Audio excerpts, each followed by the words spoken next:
புதுமை பெண் திட்டத்திற்கான உதவித்தொகை பெற பதிவு செய்யும் முறை. இத்திட்டத்தில் மாணவிகள் தங்கள் தற்போது பயிலும் கல்லூரியின் நோடல் ஆபீசர் மூலமாக மட்டுமே பதிவு செய்ய வேண்டும். நோடல் ஆபீசர் கல்லூரியின் விவரங்களை பதிவு செய்யும் முறை.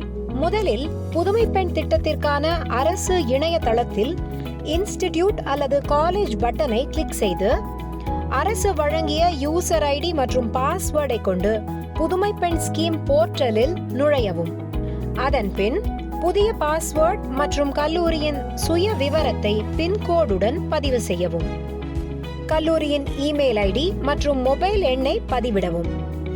தகவல்களை உறுதி செய்ய மொபைல் எண்ணுக்கு அனுப்பப்பட்ட 6 இலக்க OTP-யை பதிவிடவும். தற்போது பதிவு செய்யப்படும் கல்லூரியின் தகவல்களை ஒரு முறை பதிவு செய்தால் போதுமானது. கோர்ஸ் மேப்பிங் செய்யும் முறை. பின்னர் கல்லூரியின் நோடல் ஆபீசர் புதிய பாஸ்வேர்டை கொண்டு புதுமை பெண் ஸ்கீம் போர்ட்டலில் மீண்டும் நுழைந்து தற்போது வரும் புதிய பக்கத்தில் இடதுபுறத்தில் உள்ள கோர்ஸ் மேப்பிங் பட்டனை கிளிக் செய்து தங்கள் கல்லூரியில் உள்ள கோர்ஸுகளை பதிவு செய்து சப்மிட் செய்யவும். எடிட் பட்டனை கிளிக் செய்து புதிய கோர்ஸுகளை எந்த நேரத்திலும் பதிவு செய்யலாம். கோர்ஸுகளை சரிபார்த்த பின் மாணவிகளின் விண்ணப்பங்களை பதிவு செய்யலாம். பதிவு செய்யும் முன் மாணவிகளிடம் சரிபார்க்க வேண்டிய விவரங்கள்: மாணவியின் ஆதார் எண், மாணவியின் தொலைபேசி எண் ஆதாருடன் இணைக்கப்பட்டிருக்க வேண்டும். மாணவிகள் ஆதார் எண் இணைக்கப்பட்ட State Bank of India, Indian Bank, Indian Overseas Bank, Canara Bank ஆகிய ஏதேனும் ஒரு வங்கியில் கணக்கு வைத்திருக்க வேண்டும். இல்லையெனில் புதிதாக தொடங்கி அதனுடன் ஆதார் எண்ணை இணைக்க வேண்டும். EMIS எண். இந்த வீடியோவில் EMIS எண்ணை மாணவிகள் தெரிந்து கொள்ளும் முறை, EMIS எண் தெரிந்த மாணவிகள் பதிவு செய்யும் முறை, EMIS எண் இல்லாத மாணவிகள் பதிவு செய்யும் முறை மூன்றையும் காணலாம். EMIS எண்ணை மாணவிகள் தெரிந்து கொள்ளும் முறை. நோடல் ஆபீசர் பதிவு செய்த புதிய பாஸ்வேர்டை கொண்டு புதுமை பெண் ஸ்கீம் போர்ட்டலில் நுழைந்து இடதுபுறம் உள்ள நோ யோர் EMIS பட்டனை கிளிக் செய்யவும். திரையில் கேட்கப்படும் தகவல்களை பதிவு செய்து சர்ச் பட்டனை கிளிக் செய்வதன் மூலம் EMIS எண்ணை தெரிந்து கொள்ளலாம். 2. EMIS எண் தெரிந்த மாணவிகளை பதிவு செய்யும் முறை. ஸ்காலர்ஷிப் ரெஜிஸ்ட்ரேஷன் திரையில் உள்ள வித் EMIS பட்டனை கிளிக் செய்து EMIS ஐடியை பதிவு செய்து Fetch the Student Details பட்டனை கிளிக் செய்யவும். தற்போது மாணவி பள்ளியில் கொடுத்த சுய விவரங்கள் திரையில் வரும். அதில் ஏதேனும் மாறுதல்கள் இருந்தால் அதை சரி செய்து கொள்ளலாம். பின்னர் எஸ் பட்டனை கிளிக் செய்து தகவல்களை உறுதி செய்து கொள்ளவும். 3. EMIS எண் இல்லாத மாணவிகள் பதிவு செய்யும் முறை.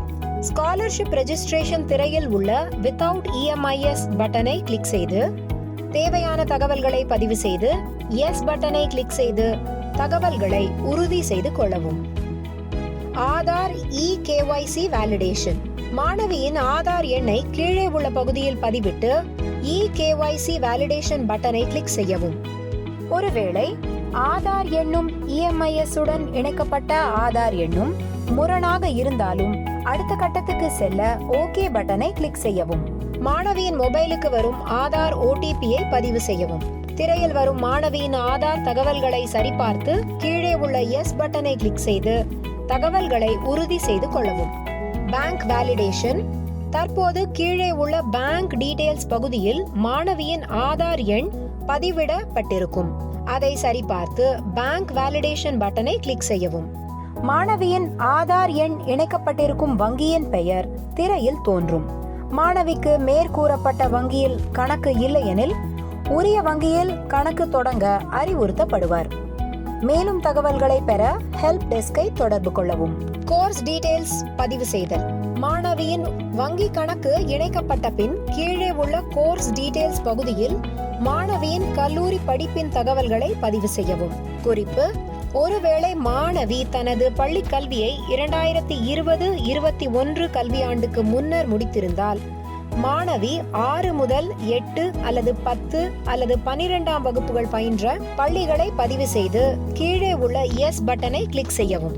அனைத்து தகவல்களையும் பதிவு செய்த பின்னர் அக்னாலேஜ்மெண்ட் பகுதியில் I hereby give my consent to receive the scholarship இதை டிக் செய்து மாணவியின் ஒப்புதலை பதிவு செய்து சப்மிட் பட்டனை கிளிக் செய்யவும். அப்பொழுது மாணவியின் எண்ணிற்கு வரும் OTP-யை திரையில் பதிவு செய்யவும். சரியான OTP எண்ணை பதிவு செய்திருப்பின் மாணவியின் விண்ணப்பம் வெற்றிகரமாக சமர்ப்பிக்கப்பட்டது என்ற தகவல் திரையில் வரும். மாணவியின் விண்ணப்பம் பரிசீலனை செய்த பின்பு விவரங்கள் தெரிவிக்கப்படும்.